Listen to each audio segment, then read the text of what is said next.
पेश है हिंदी जबान में अपडेट। 21 जनवरी 1990 जब भारतीय बलों ने श्रीनगर के गवाकादल क्षेत्र में 50 से अधिक नागरिकों की हत्या कर दी। 32 वर्ष की दीर्घ अवधि गवाकादल नरसंहार के त्रस्त, न्याय से वंचित।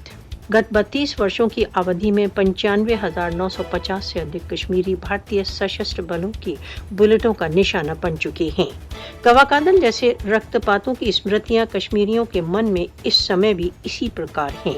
इस प्रकार के रक्तपात का लक्ष्य कश्मीरियों के मध्य भय व्याप्त करना है। भारी संख्या में कश्मीरियों की संख्या के दमन का लक्ष्य जम्मू कश्मीर की जनसंख्यात्मक स्थिति में परिवर्तन है। गवाकादल तथा अन्य नरसंहार भारतीय सशस्त्र बलों के आपराधिक मुख की स्मृतियां हैं।